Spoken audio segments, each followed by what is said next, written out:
प्रिय छात्रों, आप डिप्लोमा इंजीनियरिंग कर रहे हैं। यह डिप्लोमा इंजीनियरिंग पूर्ण करने के पश्चात आप भविष्य में कई मार्ग अपना सकते हैं। जैसे आप किसी उद्योग में डिप्लोमा इंजीनियर ट्रेनी या सुपरवाइजरी ट्रेनी के रूप में सेवा दे सकते हैं। आप अपना उच्च अध्ययन कर सकते हैं या आप अपना स्वयं का रोजगार भी कर सकते हैं। इन सब के लिए आप में अपनी तकनीकी कौशल के अलावा प्रबंध की और प्रशासकीय कौशल होना भी आवश्यक है और आपको संगठन का ज्ञान भी होना चाहिए। आपको यह ज्ञान होना चाहिए कि प्रशासन, प्रबंध और संगठन क्या होते हैं। क्या ये समानार्थक शब्द हैं या इनमें कोई अंतर है? वैज्ञानिक प्रबंध क्या होता है? वैज्ञानिक प्रबंध का प्रतिपादन किसने किया? वैज्ञानिक प्रबंध का दर्शन क्या है? वैज्ञानिक प्रबंध के लाभ क्या है? टेलर का फंक्शन फोरमैनशिप का कंसेप्ट क्या है? एफ.डब्ल्यू. टेलर का मानसिक क्रांति का सिद्धांत क्या है? प्रबंध के कार्य क्या होते हैं एवं हेनरी फ्योल के प्रबंध के 14 सिद्धांत क्या है? इन सब की जानकारी आपको आगे के लेक्चर में दी जाएगी। कितने प्रकार के संगठन होते हैं? लाइन या रेखा संगठन क्या होता है? स्टाफ संगठन क्या होता है? लाइन तथा स्टाफ संगठन क्या होता है? क्रियात्मक संगठन क्या होता है? इनके लाभ हानि और इनके लक्षण आपको जानकारी में आने चाहिए। अर्थात किसी भी उद्योग की ऑर्गेनाइजेशन के बारे में, किस प्रकार का ऑर्गेनाइजेशन है, किस प्रकार का संगठन है, उसका हम इस चैप्टर में अध्ययन करेंगे। इसी प्रकार आपको ज्ञान होना चाहिए कि विभिन्न प्रकार के व्यावसायिक स्वामित्व क्या है, जैसे एकल स्वामित्व, साझेदारी व्यापार, संयुक्त पूंजी उपक्रम, निजी सीमित कंपनी, सार्वजनिक सीमित कंपनी, सार्वजनिक उपक्रम, निगम, सहकारी समिति।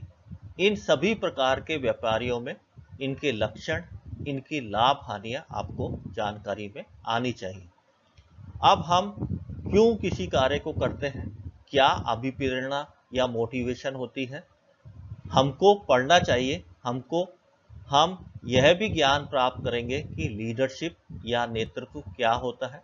इसके साथ साथ ह्यूमन प्रोफेशनल रिलेशन एथिक्स अर्थात मानव संबंधी व्यावसायिक नैतिकता भी हम पढ़ेंगे।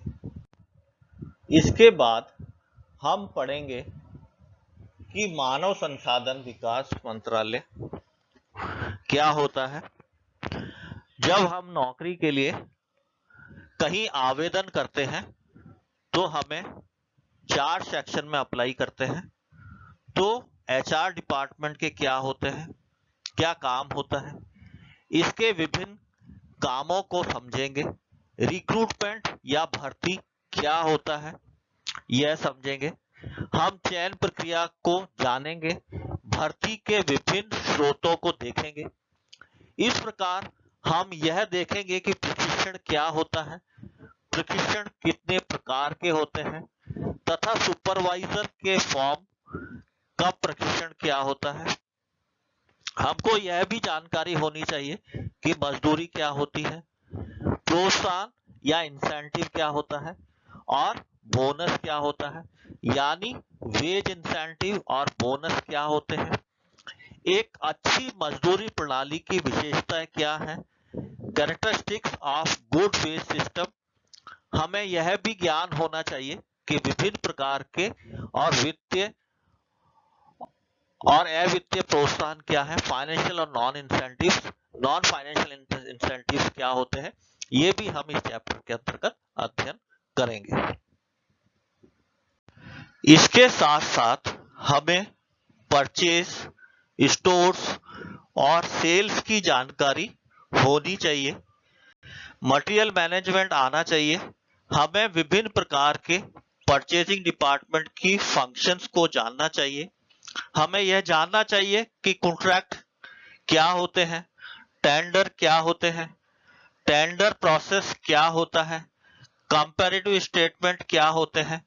इस प्रकार से किसी उद्योग में भंडारी आसपुर क्या होता है, इसके प्रमुख कार्य क्या है, भंडार सेंट्रल आइडिया केंद्रीकृत या डिसेंट्रलाइज या विकेंद्रीकृत हो, भंडार का फिजिकल वेरिफिकेशन क्या होता है, भंडार के सिद्धांत क्या होते हैं, वहां से सामान इशू और रिसिप्ट कैसे होता है, यह सब हमको जानना चाहिए।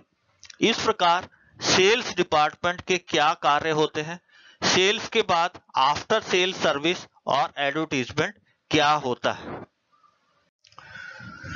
छात्रों, हमें इतनी जानकारी के बाद एक बाजार में कुल के उत्पादन खरीदते हैं तो हमारे लिए वह प्राइस होती है, मूल्य होता है, मूल्य का निर्धारण कैसे होता है, मूल्य और लागत क्या होती है, कॉस्ट कितने प्रकार की होती है, उसका पूरा वर्गीकरण हमको आना चाहिए। इसके साथ ही कुछ कॉमर्स की बातें हैं जो हमारे दिन स्वरोजगार के समय या अन्य समय में हमें उद्योग में जानकारी में रखना चाहिए, उनकी जानकारी हमें होनी चाहिए। जैसे रोज नामचा खाता, बही क्या होता है, प्रॉफिट एंड लॉस अकाउंट क्या होता है, ट्रेडिंग अकाउंट क्या होता है, बैलेंस शीट कितने प्रकार की होती है, क्रॉस चेक क्या होता है, ड्राफ्ट क्या होता है, मिसरी नोट क्या होता है और लेटर ऑफ क्रेडिट क्या होता है। अगला सबसे महत्वपूर्ण जो हमें विषय में चैप्टर में पढ़ना है वह है मार्केटिंग मैनेजमेंट, विपणन प्रबंधन यानी मार्केटिंग और सेलिंग यानी विक्रय में क्या अंतर है, मार्केटिंग में प्राइसिंग पॉलिसी क्या होती है, मार्केटिंग में डिस्ट्रीब्यूशन चैनल क्या होता है, यह हमको पढ़ना है और मार्केटिंग मिक्स भी पढ़ना है। छात्रों, इसके बाद हमें टैक्स और इंश्योरेंस सिस्टम को भी पढ़ना है। पर्सनल इनकम टैक्स या व्यक्तिगत आयकर क्या होता है, इसकी दर क्या है, विभिन्न प्रकार की छूटें क्या है और कस्टम और एक्साइज ड्यूटी क्या होती है। इसके साथ ही इंडस्ट्रियल एंड फायर इंश्योरेंस क्या होते हैं, इसका ज्ञान भी हमें होना चाहिए।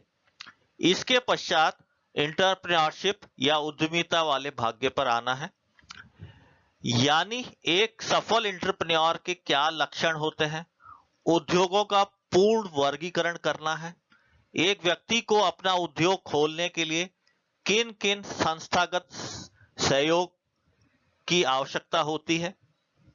हम अपने चारों तरफ जब उद्योग खोलने जाएंगे तो कई संस्थानों को हमारा सहयोगी पाएंगे, तो उन संस्थाओं का परिचय हमें होना चाहिए, इनके कार्यों की जानकारी होनी चाहिए, जिला उद्योग केंद्र की भूमिका, उद्योग निदेशालय की भूमिका, रीको आरएफसी की भूमिका, राज्य में कौन की इकाई,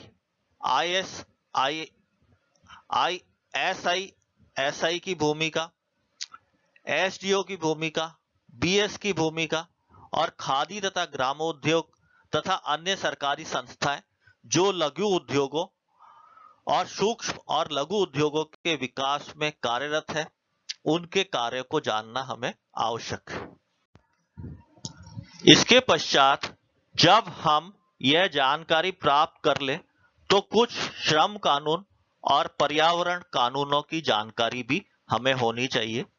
हमें भारतीय फैक्ट्री अधिनियम 1948, फैक्ट्री एक्ट 1948 के मुख्य प्रावधानों को पढ़ना है एवं यह ज्ञान होना चाहिए कि श्रमिक क्षतिपूर्ति अधिनियम वर्क्समैन कॉम्पनसेशन एक्ट 1923 के क्या प्रावधान है और अप्रेंटिसशिप एक्ट 1961 क्या होता है। इसके अतिरिक्त जल प्रदूषण निवारण नियंत्रण अधिनियम, वायु प्रदूषण निवारण नियंत्रण अधिनियम, वन्य जीव संरक्षण अधिनियम के क्या प्रावधान है हमें जानकारी में आने चाहिए।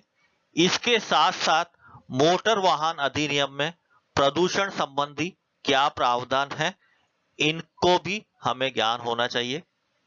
अंत में हमें ज्ञान होना चाहिए कि ISO 9000 क्या होता है, इसके 20 पॉइंट एलिमेंट क्या है, इसके फायदे और नुकसान क्या है, और टोटल क्वालिटी मैनेजमेंट या संपूर्ण गुणवत्ता प्रबंधन क्या होता है।